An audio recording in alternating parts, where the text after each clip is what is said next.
Lord. खुदावंद यीशु मसीह नासरी के नाम में पादरी अविनाश का और मेरे घर की कलीसिया का आप सब लोगों को सलाम पहुंचे। खुदावंद का शुक्र करते हैं कि आज भी खुदावंद ने मौका दिया कि आप लोगों तक परमेश्वर का वचन पहुंचाएं। आइए हम दुआ करें। सर्वशक्तिमान पिता, आपका धन्यवाद, आपने बड़ी मेहरबानी करी, आज फिर से मौका दिया कि खुदावंद ये काम जो तूने इस लॉकडाउन के दौरान शुरू किया इसको हम जारी रख सकें, और जब तक तू प्रभु जी चाहता है हम इसको लगातार प्रभु तेरे काम को करते रहें और तेरे लोगों को शांति और तसल्ली की और उभारने की बातें करते रहें। खुदावंद यीशु मसीह के नाम से मांगते हैं, आमीन।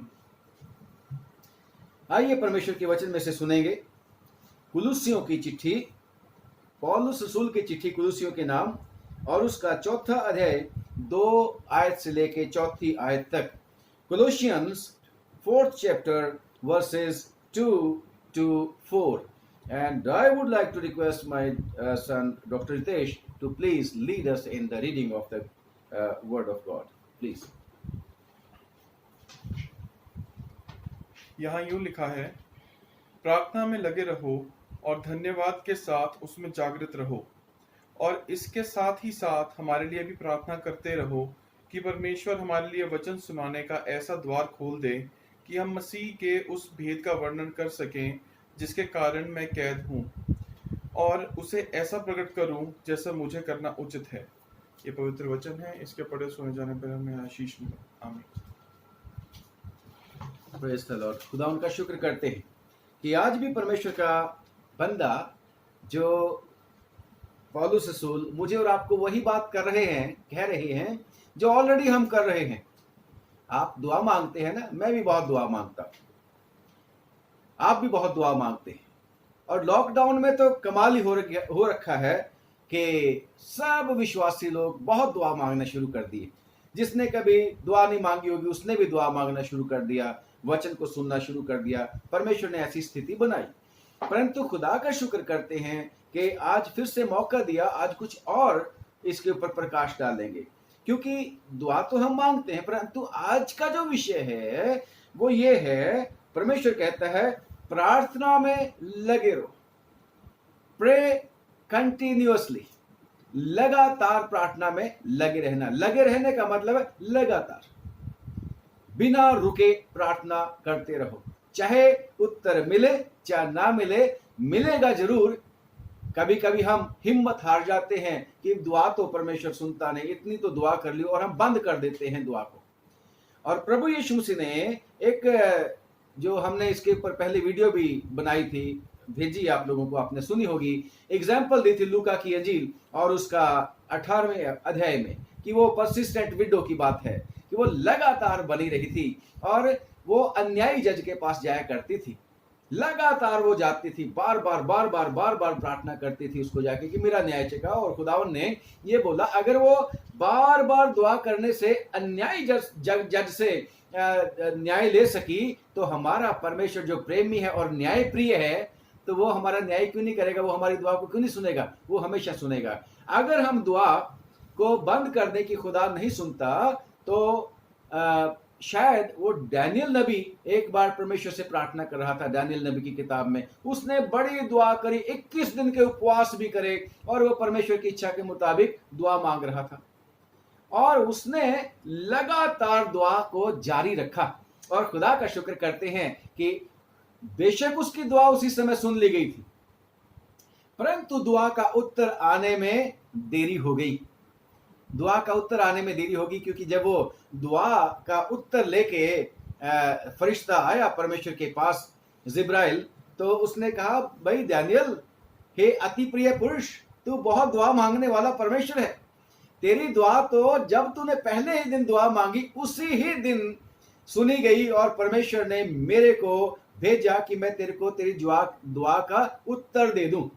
तो डैनियल, मैं तो उसी दिन आ गया था, और तेज गति से उड़ने की आज्ञा मेरे को है, और मैं बताऊं, परंतु रास्ते में वो जो फारस का प्रधान था, यानी कि अंधकार की जो फौजें हैं रास्ते में हैं, आकाश में हैं, जो इफिसियों की चिट्ठी उसके 6वें बाब की 10वीं आयत से आप पढ़ते हैं, तो कह रहा उस प्रधान ने मेरे को रास्ते में रोक के रखा।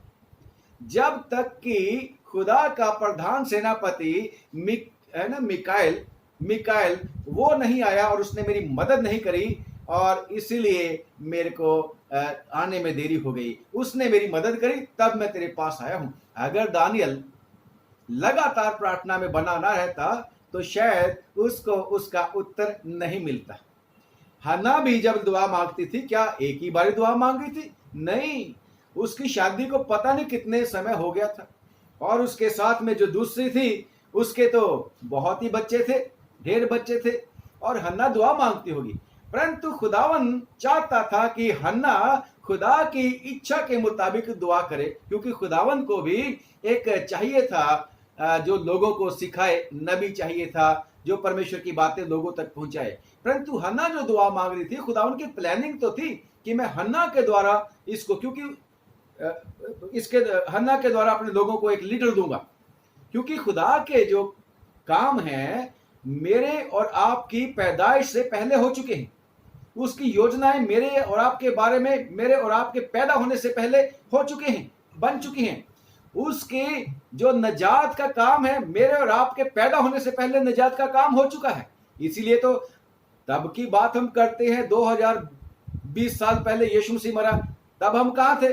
अगर हमारा यह विश्वास है यीशु मसीह मेरे पापों के लिए मरा, तो कम ऑन, तो खुदा के काम मेरे और आपके पैदा होने से भी पहले हन्ना के लिए भी खुदावन की योजना थी। परंतु खुदावन की योजना तभी इंप्लीमेंट हुई जब हन्ना लगातार दुआ मांगती रही, और जब उसकी दुआ खुदावन के जो योजना थी उसके सदृश हो गई। उसने गिड़गिड़ा के जब प्रार्थना करी और ये कहा कि खुदावन अगर तू मेरे को बेटा दे देगा तो मैं उसको तेरे को ही दे दूंगी, और खुदावन को यही चाहिए था, और खुदा ने उसका फिर उत्तर दिया। पता नहीं कितने साल लगे हों। ऐसे खुदावन हमसे कहता है प्रार्थना में लगे रहो। पौलुस रसूल कहता है प्रार्थना में लगे रहो। और खुदावन यीशु मसीह ने भी क्या बोला था चेलों को? मत्ती की अंजील में और उसके 24वें बाब में भी पढ़ा है कि भाई तुम जागते और प्रार्थना करते रहो, क्योंकि तुम्हें नहीं पता तुम्हारा स्वामी प्रभु यीशु मसीह किस दिन आ जाएगा, चोर की माने ना आ जाएगा। लगातार प्रार्थना में लगे रहो। और जब हम पढ़ते हैं परमेश्वर के वचन में मत्ती की अंजील और उसका 26वां बाब और उसकी कुछ आयत पढ़ेंगे, आपको याद आ गया होगा जब प्रभु यीशु मसीह गतसमनी में गए थे।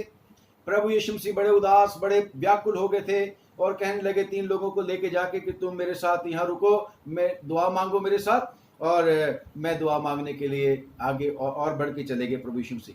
तो प्रभु यीशु मसीह दुआ मांगने के जब आए वापिस, उनको कह के गए थे दुआ मांगते रहना, मेरे साथ दुआ मांगते रहना। तो आके क्या देखा? 26 के 41 आयत में, मत्ती की अंजील 26 के 41 आयत में जागते रहो हाँ और जी, प्रार्थना करते रहो कि तुम परीक्षा में ना पड़ो। जागते और 40 आयत भी पढ़े। फिर उसने चेलों के पास आकर उन्हें सोते पाया और पतरस से खुदावन कहा, यीशु मसीह कह के गए थे कि भाई मेरे साथ दुआ करते रहना, है ना? तीनों को लेके गए थे और मेरे साथ जागते रहो। 38 आयत में यहीं ठहरो, मेरे साथ जागते रहो, दुआ करने के लिए प्रभु यीशु मसीह ने बोला था। और 40 आयत में जब प्रभु यीशु मसीह पहली बार आते हैं चेलों के पास लौटकर, टप्पे भर के दूरी पे ही तो थे, एक पत्थर फेंकने की दूरी पे, तो आके कहा, क्या बोला? चेलों उन्हें सोता पाया और सोते हुए पाया। दुआ में तो थे, सोते हुए पाया। मैं और आप भी कितनी बार जब दुआ मांगते हैं, आपका तो मेरे को नहीं पता, परंतु कभी कभी जब मैं बहुत ज्यादा थका होता हूं और कभी कभी हम सोचते हैं दुआ मांग लें, और दुआ लंबी नहीं होती, छोटी सी हो जाती है। उसमें भी इतने कभी कभी शरीर थक जाता है हमारा कि हम उसमें भी दुआ में अगर कोई दूसरा मांग रहा है और हम बहुत थके हुए तो हम सो जाते हैं कभी कभी हम सोचते हैं लेटे लेटे दुआ मांग लेते हैं, कोई बात नहीं, वो पता नहीं लगता सुबह जाके आमीन होती है।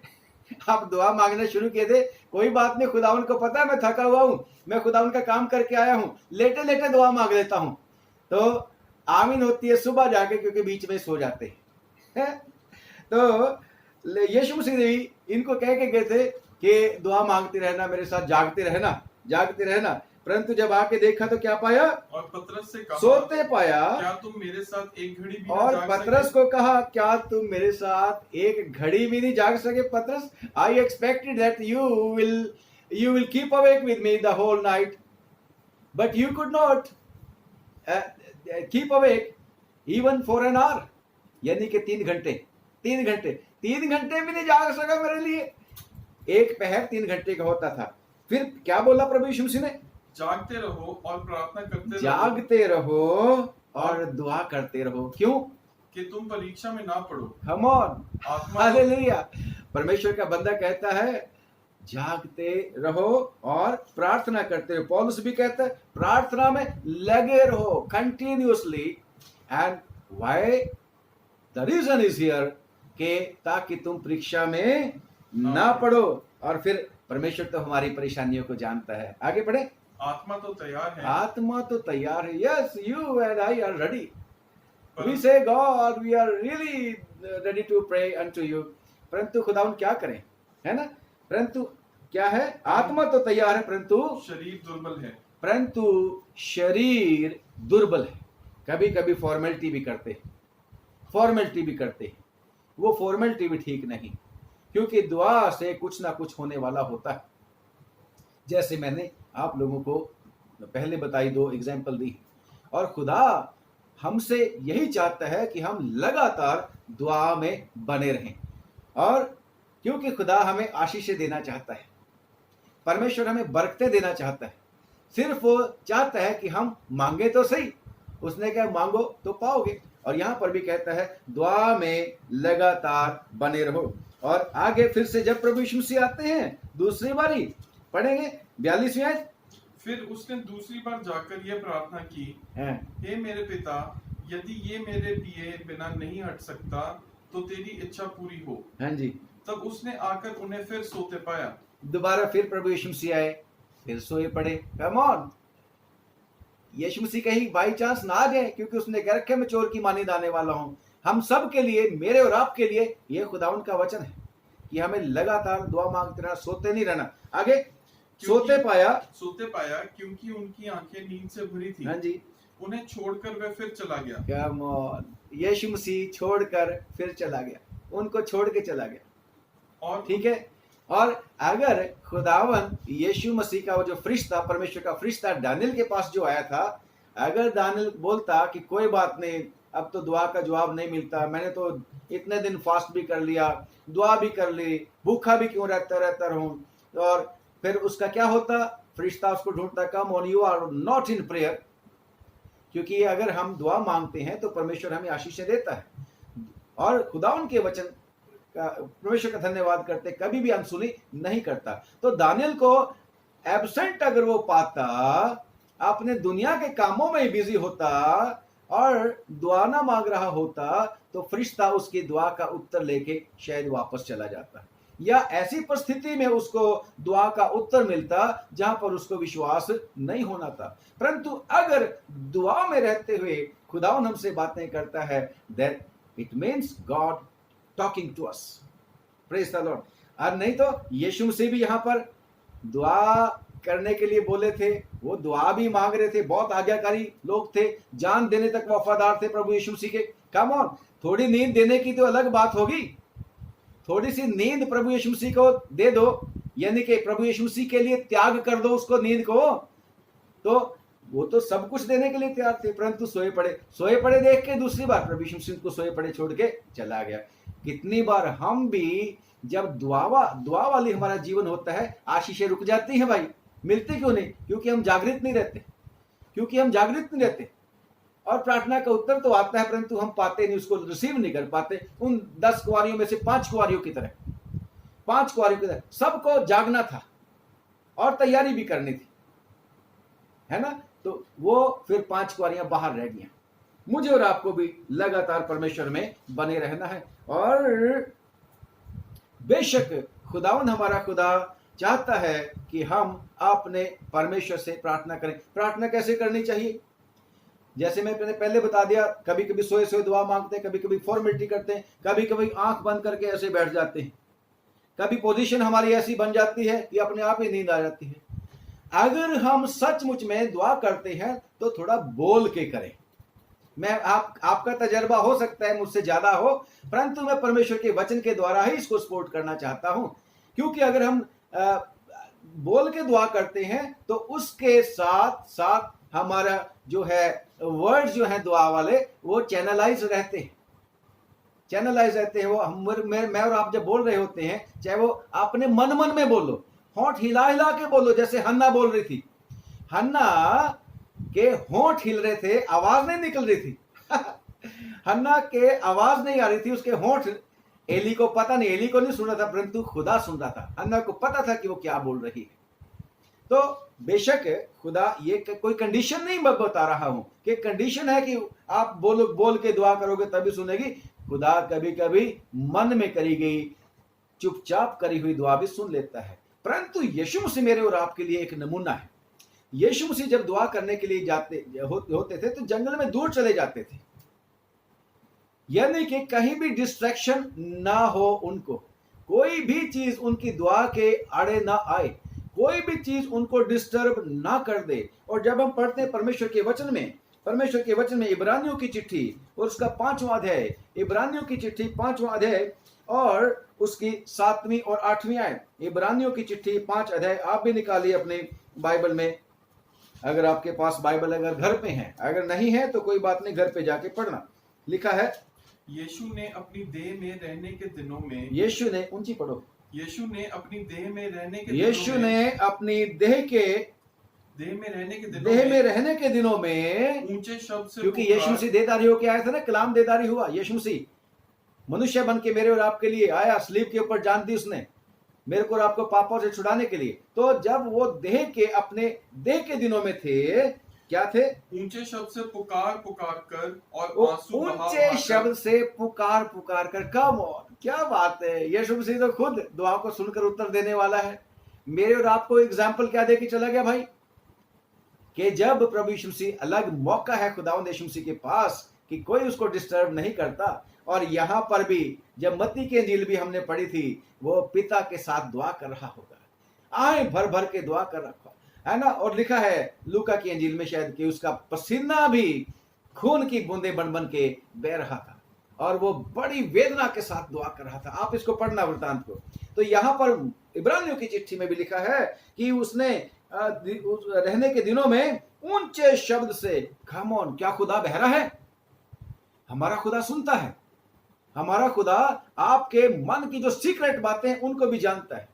परंतु यीशु मसीह मेरे और आपके लिए नमूना है, क्या कि अपने देह के दिनों में रहने में ऊंचे शब्द से पुकार कर, कम ऑन, आगे, और आंसू बहा कर उससे जो उसको मृत्यु से बचा सकता था, प्रार्थनाएं और विनती की। क्या करी? प्रार्थनाएं और विनती की, और भक्ति के कारण उसकी सुनेगी। मैं और आप कितने भगत हैं, आप और मैं खुद जानते हैं या वो जानता है। हम कैसे दुआ करते हैं आप जानते हैं या वो जानता है, मैं जानता हूं या वो जानता है। परंतु अगर हम इस पैटर्न को फॉलो करते हैं तो सचमुच में परमेश्वर हमारी सुनेगा। मैं जो इसका कहने का अभिप्राय ये नहीं है कि आप काम पे, ड्यूटी पे हैं और आप काम छोड़ के आंखें बंद करके ऊंची ऊंची दुआ करने लग पड़े, वो नहीं कहता खुदा।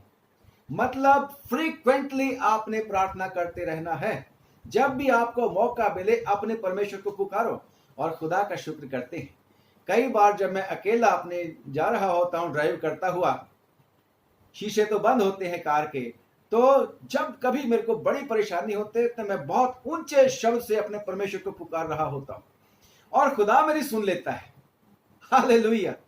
क्योंकि उस समय ध्यान सिर्फ परमेश्वर के, गाड़ी तो चला रहे होते हैं, खुदा बचाता भी है, परंतु मुंह ऊंचे ऊंचे परमेश्वर को पुकार रहा था। ये मेरा तजर्बा है, आप भी इसको करके देखना, तो खुदावंद आपकी दुआओं को सुनेगा। क्योंकि यीशु मसीह ने मेरे और आपके लिए आदर्श दे दिया और लिखा है भक्ति के कारण उसकी सुनेगी। 8वीं आयत भी पढ़ी दीजिए। पुत्र होने पर भी उसने दुख उठा कर आज्ञा माननी सीखी। मैं और आप क्या दुख उठाते, कैसी वाली दुआ करते? यीशु मसीह कहते हैं लगातार दुआ मांगते हो। हम कितना समय परमेश्वर को देते हैं? Come on, we have to give time enough to God Almighty in prayer. जब हम खुदावंद का वचन पढ़ते हैं, सुनते हैं, तो हम परमेश्वर की बात सुन रहे हैं। परंतु अगर हम दुआ मांग रहे हैं, we are telling God how and what is happening unto me, and he is always willing to hear you and me and answer. खुदा का शुक्र करते हैं। और अगली आयत जो है, अगली बात जो कहता है ये बंदा कुलुसियों की पत्री में, कि प्रार्थना में, लगातार प्रार्थना में बने रहो और धन्यवाद के साथ उसमें जागृत रहो। अगर दुआ भी मांगनी है तो धन्यवाद के साथ, जैसे फिलिपियों की चिट्ठी उसका 4 बाब उसकी 6वीं और 7वीं आयत पढ़ना। तब अगर हमारी विनती और प्रार्थनाएं धन्यवाद के साथ परमेश्वर के पास उपस्थित की जाएंगी, तो सचमुच में हमारा परमेश्वर, लिखा है कि वो हमारी समझ से कहीं बढ़कर जो कुछ आप मांगते हैं उससे भी ज्यादा आपको देने के लिए तैयार है। हमसे, हमारी समझ से कहीं बढ़कर वो हमारे लिए करने के लिए तैयार है। खुदा का शुक्र करते हैं, क्योंकि वो तो हमारे लिए ऐसी प्लानिंग बना के बैठा है जो हमारे लाभ की है, हानि की नहीं। और यह पौलुस रसूल जब लोगों को कह रहा है कि भाई लगातार दुआ मांगते रहो और धन्यवाद के साथ जागते रहो, धन्यवाद के साथ। मैं और आप दुआ मांग रहे हैं, धन्यवाद भी तो करना है। इस लॉकडाउन में, कोरोना वायरस के समय में खुदावंद का अनुग्रह हमारे ऊपर बना हुआ है। आप परमेश्वर से प्रार्थना करने की शुरू करें, मैं और आप, कि प्रभु come on, help me to understand how and what you have done for me during the pandemic, this time. तो आपको और मेरे को पता लगेगा कि खुदावंद ने क्या किया। धन्यवाद क्यों करना है, हमने लगातार क्यों प्रार्थना करती हैं। अगर आप अपने घर में अपने बिस्तर से उठते हैं सो के, it is greatness of God almighty, it is mercy of God almighty.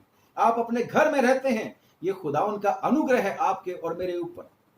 और खुदा का शुक्र करते हैं। और भी कितनी सारी बातें हैं कि परमेश्वर ने, अगर परमेश्वर हमसे इस लॉकडाउन के दौरान ये बातें कर रहा है कि हमें लगातार दुआ करना है और धन्यवाद के साथ उसमें जागृत रहना है, जागते रहना, जागते हुए दुआ करना है, तो बहुत सारी बातें कि खुदा ने हमें इस लॉकडाउन के दौरान, इस महामारी के दौरान भूखा नहीं रहने दिया, नंगा नहीं रहने दिया, कपड़े रहित नहीं रहने दिया। हमें खुदा ने सारी जरूरतों को पूरा किया। और सबसे बढ़कर उसका तसल्ली बख्श जो कलाम है मेरे को और आपको मिलता रहा कि मत डर, मैं तेरे साथ हूं, मत डर, मैं तेरे साथ हूं। बाकी तो हमारी इच्छा है कि हम डरें कि ना डरें। अगर हम विश्वास करेंगे तो फिर डरने की आवश्यकता नहीं। अगर भरोसा रहेगा, yes my God will save me and then he will save you, विश्वास करना। और खुदा का शुक्र करते हैं, ये बंदा पौलुस रसूल जब ये सलाह दे रहा है, खुद लॉकडाउन में था, जेल में था, और जब ये खुद लॉकडाउन में रह के दूसरों को सलाह दे रहा है, जेल में रहता हुआ, जहां पर उसको कंफर्ट नहीं है। मेरे को और आपको कंफर्ट की बात हमने कर ली है, उसको कंफर्ट नहीं है। जेल में जंजीरों में जकड़ा हुआ राजदूत अपने आप को कहता है, उसको कोई लिबर्टी नहीं है। लॉकडाउन में भी आपको और मेरे को बहुत सारी आजादी है। खुदावन ने इस लॉकडाउन में, महामारी में अपने परिवारों में अगर रखा हुआ है तो कितना अनुग्रह है। परंतु ये तो बेचारा अपने प्रिय लोगों से भी दूर था, परंतु फिर भी मेरे को और आपको कहता है धन्यवाद के साथ जागृत रहते हुए दुआ करते रहो उसमें। और आगे क्या कह रहा है कि ये अगली आयत कहता है कि और इसके साथ ही साथ हमारे लिए भी दुआ करो, हमारे लिए भी दुआ करो। क्या दुआ करो? वो ये दुआ थोड़ी कर रहा था कि come on, I am in jail now, pray that God may again open the doors of the prison for me, that I may come out as he did in the last time. जब पौलुस और Silas jail के बीच में थे तो दरवाजे अपने आप खुल गए थे। वो नहीं कह रहा कि मेरे लिए जेल के दरवाजे खुल जाएं। वो ये भी नहीं रिमाइंड करा रहा, याद है तुमने जब लॉ लगा के लगातार दुआ करी थी तो पतरस के वो साथ साथ जेल के दरवाजे खुल गए थे। वो ये नहीं दुआ कर रहा, वो कुछ और दुआ कर रहा है। और दुआ अपने लिए नहीं, अभी कह रहा अपने लिए अगली आयत में आएगा। तो क्या कहता है कि इसलिए इसके साथ ही साथ अपने लिए तो दुआ करो, परंतु कहता है हमारे लिए भी प्रार्थना करते रहो। हमारे लिए जो उसके साथ में जेल में रह के भी उसकी सेवा टहल करते थे। कैद तो, अरेस्ट तो, क्योंकि चार्ज जो था पौलुस के ऊपर था, परंतु खुदावन का धन्यवाद, उस जेल में भी उसके साथ खुदा ने उसको अकेला नहीं छोड़ा था। सेवा करने के लिए लोग दिए थे जो समय समय पर आकर उसकी सेवा करते रहते थे। खुदावन का शुक्र करते हैं और खुदावन का धन्यवाद करते हैं। उसकी सेवकाई से जो फिलेमुन का जो नौकर था वो भी कहता है वहीं जेल में बचा था, वहां पर भी परमेश्वर ने उसको आशीष दी थी। ये नहीं कहता कि लॉकडाउन खत्म हो, जल्दी खत्म हो, जैसे मैं और आप दुआ कर रहे हैं जल्दी खत्म हो खुदावन, जल्दी खत्म हो, नॉर्मल डेज आए।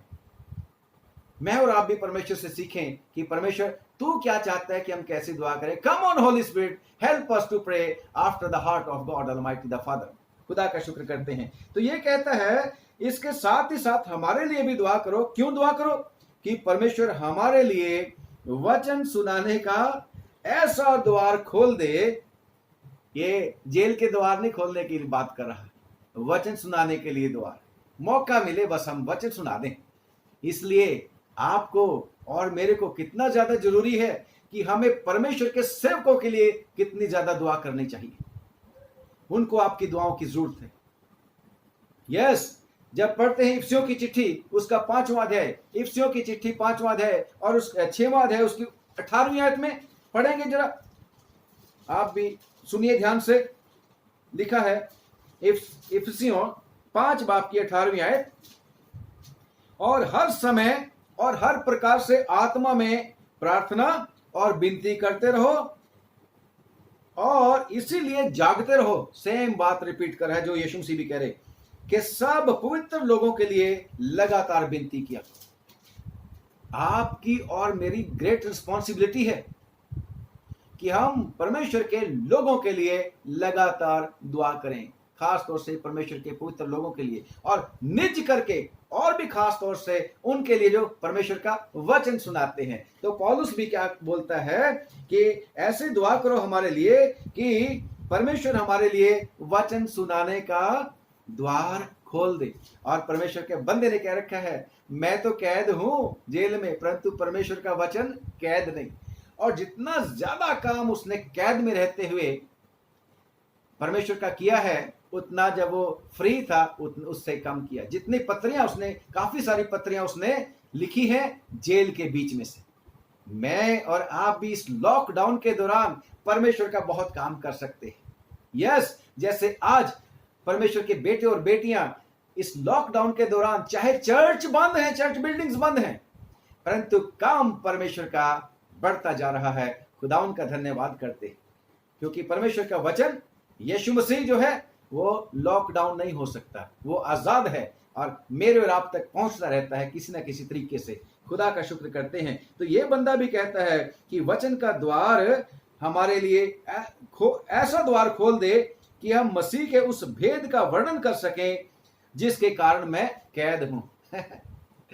मेरी परवाह ना करो, परवाह ये करो कि खुदावन का वचन हम पहुंचा सकें। खुदा का शुक्र करते हैं। खुदावन हमारा खुदा चाहता है कि हम लगातार परमेश्वर से प्रार्थना करते रहें। और इतना ही नहीं, बल्कि परमेश्वर का बंदा ये कहता है मेरे लिए भी दुआ करो। पहले पवित्र लोगों के लिए, हमारे लिए, अब स्पेशली कह रहा है मेरे लिए भी दुआ करो, दुआ करो। जैसे लिखा है परमेश्वर के वचन में इफिसियों की चिट्ठी और उसका 6वां अध्याय उसकी 19वीं आयत में, इफिसियों 6 की 19 में, और मेरे लिए भी कि मुझे, पौलुस को हम कहते हैं कि बहुत बड़ा प्रेरित था, और पौलुस खुद कहता है मैं सबसे बड़ा प्रेरित, मैं किसी छोटा नहीं हूं। अगर कोई मेरे को छोटा समझता है प्रेरित तो वो गलती करता है। मैं प्रेरितों में किसी बात से कम नहीं हूं, परंतु वो भी कहता है मेरे लिए भी दुआ करो। Yes, God's people need prayers of each other. एक दूसरे के लिए दुआ हमने मांगनी है। और खास तौर से जब परमेश्वर के सेवक आपको वचन सुनाते हैं, आपकी रिस्पॉन्सिबिलिटी है कि परमेश्वर के सेवकों के लिए दुआ करें। अगर हम दुआ नहीं मांगते तो कहीं ना कहीं खुदावन का हुक्म तोड़ रहे। इसलिए पौलुस क्या बोलता है, और मेरे लिए भी क्यों दुआ करनी है? इसलिए फिर मैं कहता हूं वो कोई मांग नहीं कर रहा कि मेरे लिए ये काम करो, ये काम करो, ये काम करो ना। हमारा एम कुछ और है। मेरे लिए भी दुआ करो कि मुझे बोलने के समय मुझे ऐसा बोलने के समय ऐसा प्रबल वचन दिया प्रबल जाए वचन दिया जाए, बलशाली सामर्थी वचन दिया जाए कि मैं साहस के साथ मैं हिम्मत के साथ बिना डरे नहीं। इसका मतलब है कि पौलुस को भी मेरे और आपकी तरह कितनी बार लगता तो होगा डर, क्योंकि मेरे और आपको आज तक यीशु मसीह का प्रचार करते हुए पत्थर मार मार के मरा हुआ समझ के घसीट कर बाहर नहीं फेंका गया। मेरे और आपको 3 बार 39 कोड़े खाने का मौका नहीं मिला यीशु मसीह के लिए। मेरे और आपको चेलों की तरह कहीं जेलों में जाने का मौका नहीं मिला। डर तो लगता होगा। और भी कितनी सारी बातें आपको पता है कि उन्होंने प्रभु यीशु मसीह के नाम की खातिर क्या क्या नहीं बर्दाश्त किया। और जब 11वें बाप में पढ़ोगे आप इब्रानियों की चिट्ठी में, तो आप पढ़ोगे लोगों ने आरे से कट जाना बर्दाश्त कर लिया परंतु प्रभु को नहीं इनकार किया। मैं और आप कहाँ हैं? लोगों ने आग में जल जाना बर्दाश्त कर लिया। क्रिश्चियन जो अर्ली चर्च के लोग थे, मसीह को छोड़ा नहीं, तो इनकार नहीं किया। तो ये भी बंदा क्या बोलता है, मेरे को साहस मिले, हिम्मत मिले, मेरे को प्रबल वचन मिले। आगे पढ़ेंगे। मैं साहस के साथ सुसमाचार का भेद बता कि सकूं। मैं साहस के साथ सुसमाचार का भेद, सुसमाचार का भेद, मैं साहस के साथ क्या प्रचार कर सकूं? सुसमाचार का भेद, सुसमाचार का भेद कर बचा सकूं। यहां पर भी वो कुलुसियों की चिट्ठी में भी कह रहा है। कुलुसियों की चिट्ठी में भी पौलुस दुआ करने के लिए कहता है कि हम मसीह के उस भेद का वर्णन कर सकें। परंतु अभी जो आपने पढ़ा है इफिसियों में सुसमाचार का भेद, यहां पर मसीह का भेद क्या है? मसीह का भेद हालेलुया सुसमाचार में है। और सुसमाचार का भेद क्या है? यीशु मसीह है। हालेलुया। खुदावन हमारा सचमुच में दयालु परमेश्वर है। अगर सुसमाचार नहीं है हमारे पास, हम सुनते नहीं हैं, तो मसीह के बारे में जानकारी हासिल नहीं मिलेगी। अगर सुसमाचार हमें नहीं सुनाया जाता, हम अगर कोई भी परमेश्वर का सेवक सेविका अगर सुसमाचार प्रचार नहीं कर रहा, यानी कि यीशु मसीह को प्रचार नहीं कर रहा, तो इसका मतलब वो यीशु मसीह का वचन नहीं प्रचार कर रहा, बल्कि प्रवचन जैसे लोग बोलते हैं प्रवचन कर रहा है। प्रवचनों से जीवन नहीं बदलते, यीशु मसीह के वचन से जीवन बदलते हैं। तो यहां पर भी वो कहता है कि सुसमाचार का भेद मैं हमारे लिए द्वार, सुसमाचार के उस मसीह के उस भेद का वर्णन कर सकें जिसके कारण मैं कैद हूं। और 4थी आयत में लिखा है, और उसे ऐसा प्रकट करूं जैसा मुझे प्रकट करना चाहिए। आगे वो इसी 4थी आयत में अपने लिए दुआ करता है। 3री आयत में सब लोगों के लिए दुआ करता है। कुलुसियों की चिट्ठी 3 बाप में सबके लिए दुआ करता है। 4थी आयत में कहता है, मैं परमेश्वर का और उसे यानी कि मसीह के उस भेद को ऐसा प्रकट करूं जैसा मुझे करना उचित है, जैसा मेरे को करना चाहिए। लापरवाही के साथ नहीं, बल्कि मुझे खुदावन यीशु मसीह को जैसा वो है प्रकट करना चाहिए। जैसे पढ़ेंगे परमेश्वर के वचन में, पहला कुरिन्थियों और उसका 1 अध्याय, पहला कुरिन्थियों उसका 1 अध्याय और उसके 23वीं आयत में क्या लिखा है? क्या? परंतु हम तो उस क्रूस पर चढ़ाए हुए मसीह का प्रचार करते हैं। हम कोई प्रवचन नहीं करते, किसी और का वचन नहीं सुनाते, हम यीशु मसीह का वचन सुनाते हैं। परंतु हम तो उस क्रूस पर चढ़ाए हुए मसीह का प्रचार करते हैं जो यहूदियों के निकट ठोकर का कारण और अन्य जातियों के निकट मूर्खता है। लोग चाहे हमें मूर्ख समझें, परंतु हम तो मसीह का प्रचार करते हैं। और लिखा है, पौलुस ये भी कहता है कि मैं उचित ठीक जैसा मेरे को करना चाहिए प्रचार वैसा ही करूं। तो परमेश्वर का बंदा कहता है 2 बाप की 2 आयत में, पहला कुरिन्थियों 2 बाप की 2, क्योंकि मैंने ये ठान लिया था कि तुम्हारे बीच में यीशु मसीह बर्न क्रूस पर चढ़ाए हुए मसीह को छोड़ और किसी बात को ना जानो। अगर मैं प्रचार करूं तो सिर्फ यीशु मसीह को प्रचार करूं, किसी और बात को प्रचार नहीं करना चाहता। बहुत सारी बार हम प्रचारक लोग गलतियां कर बैठते हैं। यीशु मसीह का प्रचार करने की बजाय कुछ और प्रचार करना शुरू कर देते हैं। खुदावन हमें क्षमा करे। और साथ ही साथ क्या बोलता है, और मेरे वचन में, मेरे प्रचार में, मेरे सुसमाचार में, चौथी आयत में, और मेरे प्रचार में ज्ञान की लुभाने वाली बातें नहीं, कि लोग अपने आप को बहुत ज्ञानी बनाने की कोशिश कर लेते हैं। फलाने किताब मैंने पढ़ी थी, किताब में ऐसा लिखा है, फलाने की किताब में ऐसा लिखा है। वहां फिलॉसफी नहीं बताने की आवश्यकता, यीशु मसीह को प्रचार करने की आवश्यकता है। लोगों को क्रिटिसाइज करने की जरूरत नहीं है, यीशु मसीह को प्रचार करने की आवश्यकता है। लिखा है, और मेरे प्रचार में ज्ञान की, यानी कि दुनिया के ज्ञान की लुभाने वाली बातें नहीं, क्योंकि परमेश्वर के वचन में लिखा है इस दुनिया का ज्ञान मिटता जाता है। इसी के बीच में है, पहले ही चैप्टर में आप पढ़ोगे, क्योंकि लिखा है कि मैं ज्ञानवानों के ज्ञान को नाश करूंगा, 19वीं आयत में, और समझदारों की समझ को तुच्छ कर दूंगा। कहां रहा ज्ञानवान, कहां रहा शास्त्री, कहां इस संसार का विवादी? क्या परमेश्वर ने संसार के ज्ञान को मूर्खता नहीं ठहरा दिया? Come on, hallelujah. तो क्या बोलता है कि मेरे प्रचार में ज्ञान की, यानी कि दुनिया के ज्ञान की लुभाने वाली बातें नहीं, परंतु आत्मा और सामर्थ का प्रमाण है।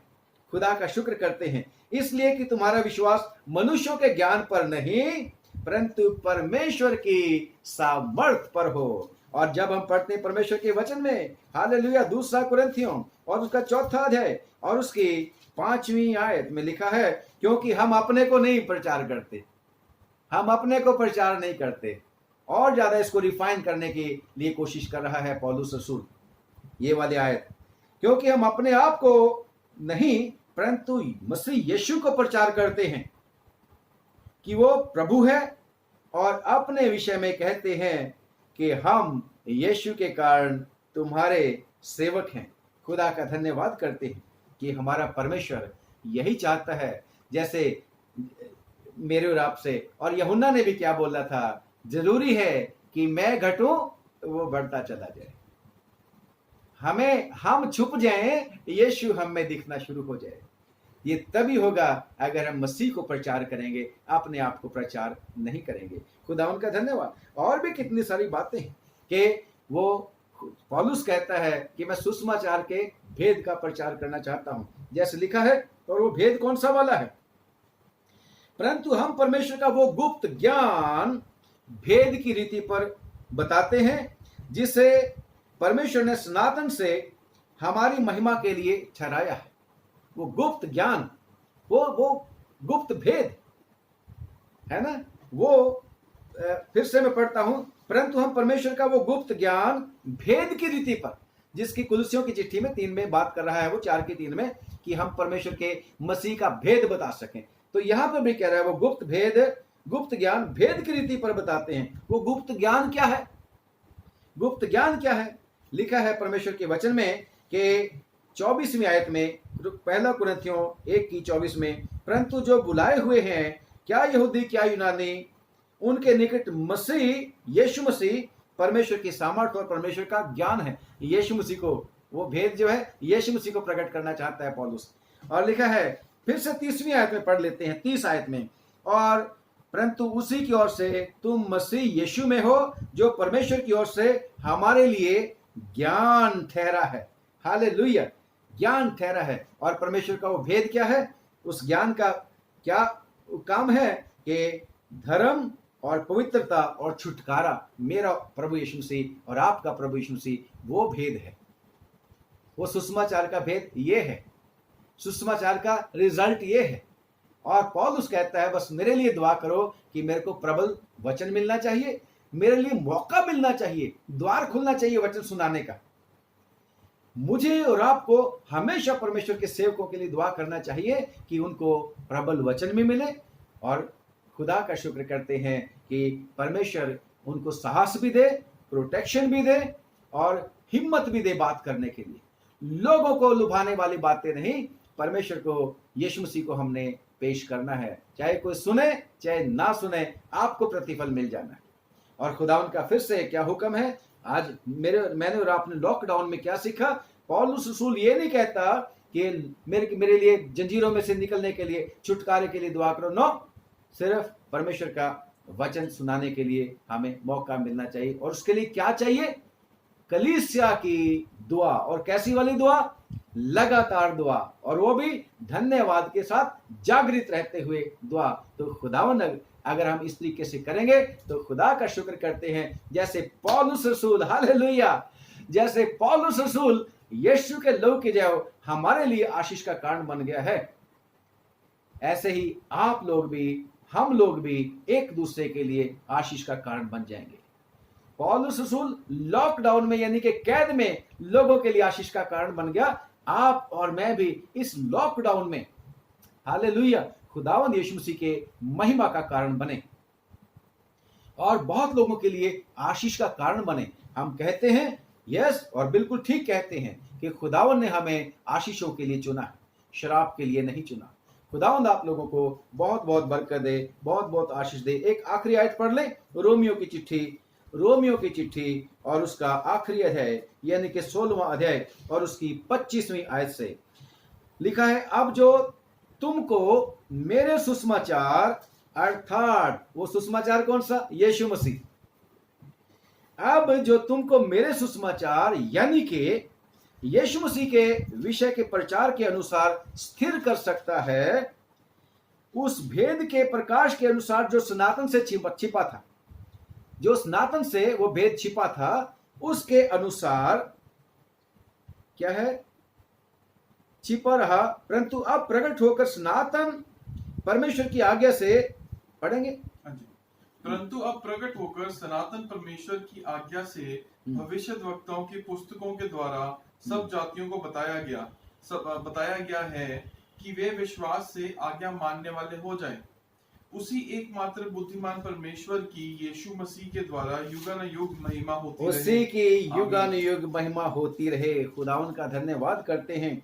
और परमेश्वर के वचन में लिखा है, ये आखिरी आयत पढ़ेंगे, लिखा है इफिसियों की चिट्ठी 3:4 में, 3:4 से, बल्कि हम पढ़ते हैं, डायरेक्ट आते हैं इसके 5 से लगे, 5वें आयत से शुरू करेंगे। जो अन्य समयों परमेश्वर का जो सुसमाचार, वो जो भेद है, जो अन्य समयों में, जो अन्य समय में यानी कि और समय या पिछले समय में मनुष्यों की संतानों को ऐसा मनुष्यों की संतानों को, जो मेरे और आपसे पहले हुए हैं, उनको ऐसा नहीं बताया गया था, जैसा कि आत्मा के द्वारा अब उसके पवित्र प्रेरितों और भविष्यद्वक्ताओं पर प्रकट किया गया है। अर्थात यानी कि ये कि मसीह यीशु में सुसमाचार के द्वारा, ये कि यीशु मसीह में सुसमाचार के द्वारा अन्य जाति लोग, सारी दुनिया के लोग, क्रिश्चियन नहीं अकेले, सारी दुनिया के लोग, क्योंकि खुदा ने जगत से प्रेम किया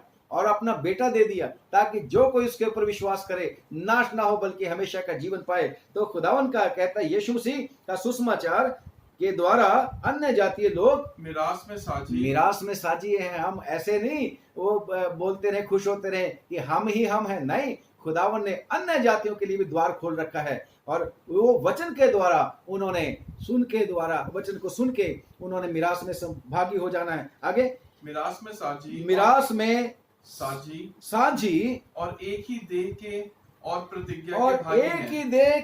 प्रतिज्ञा के भागी हैं। खुदा का शुक्र करते हैं। और पौलुस कहता है इसी के लिए मैं सेवक बना, इसी के लिए जितने परमेश्वर के आज सेवक सेविका हैं वो इसी काम के लिए सेवक बने। परमेश्वर ने उनको इसी काम के लिए सेवक सेविका अपने लिए चुना है। और खुदा का शुक्र करते हैं कि मुझे और आपको, सारे विश्वासियों को ये हुक्म है खुदावंद यीशु मसीह का कि सारी दुनिया में जाओ। मत्ती के इंजील उसका आखिरी बाब और आखिरी आयत में 19वीं आयत में, सारी दुनिया में जाओ, इंजील की मुनादी करो, सबको हुक्म है ये। तो मैं और आप भी अगर यीशु मसीह के पर विश्वास किए हैं तो हम प्रभु के याजक हैं, प्रीस्ट हैं। खुदावंद हम सब को आशीष दे। आइए दुआ करेंगे। खुदावंद आपका धन्यवाद, आज फिर से आपने आपके बेटे बेटियों को, हम सबको उभारा कि हम लगातार प्रार्थना करते रहें और धन्यवाद के साथ, शुक्रगुजारी के साथ तेरी मेहरबानियों को याद कर करके खुदावन जागते हुए दुआ करें। और खास तौर से विश्वासियों के लिए और निज करके परमेश्वर का प्रचार करने वालों, सुसमाचार का प्रचार करने वालों के लिए दुआ मांगते रहें। दया करके ताकत दे कि हम तेरे इस हुक्म को मान सकें। और इस लॉकडाउन के दौरान जैसे पौलुस रसूल उस कैद में प्रभु जी आशीष का कारण बना पूरे चर्च के लिए, हम भी इस लॉकडाउन के दौरान खुदावन ओ मेरे पाक यहोवा तेरे नाम को महिमा और जलाल देने का कारण बन सके, बहुतों के लिए आशीष का कारण बन सके। आशीष देना। अब प्रभु तेरे प्यारे बेटे बेटियों को बहुत बरकत दे, जो कुछ भी इनका है, इनके सब चल अचल संपत्ति पर तेरी बरकत हो, सारे रिश्तेदार दोस्तों के ऊपर, परिवार के लोगों पर तेरी बरकत हो। प्रभु हमारे ऊपर भी तेरी दया बनी रहे। दुआ मांगते हैं, अब हम दुआ मांगते हैं सारे लोगों के लिए, क्योंकि जैसे अभी हमने पढ़ा है कि सारे लोग ये सुसमाचार के सुनने के द्वारा मसीह के साजी हैं, मिरास के भागीदार हैं और एक ही देह के मेंबर भी हैं। खुदावंद तेरा वचन सब लोगों तक पहुंचे ताकि सब कोई विश्वास करके बच जाए और यीशु मसीह के ऊपर विश्वास करके बहुतायत का और हमेशा का जीवन पाए। जो लोग बीमार हो चुके हैं प्रभु कोरोना से, बचा ले प्रभु, उनको माफ कर दे, गलतियां कसूर क्षमा कर दे प्रभु। जो उनकी देखभाल करते हैं उन पर भी रहम कर और उनके परिवारों को भी और उनको भी बचा के रख। हे प्रभु, इस बुरी बीमारी को अंत तू ही कर सकता है, कोई और नहीं। तू ही किसी का दिमाग खोलेगा और प्रभु इस इलाज के साथ कोई ना कोई निकलेगा। हमारा विश्वास है प्रभु कि तू ही है, अनुग्रह करता है और तू सदा गुस्सा नहीं रहता बल्कि दया भी कर देता है।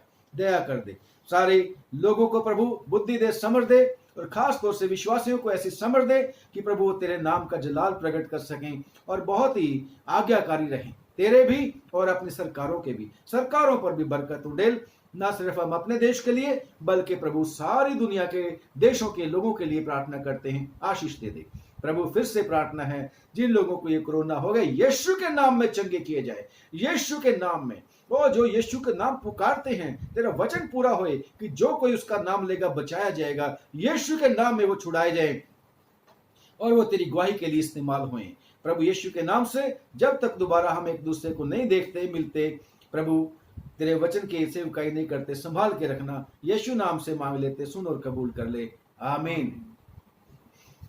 God bless you. रिक्वेस्ट है, जब आप दुआ करोगे तो हमारे परिवार के लिए भी दुआ करना। परमेश्वर आप लोगों को बहुत बहुत बरकत दे। खुदावन मौका देगा तो कल फिर मिलेंगे। God bless.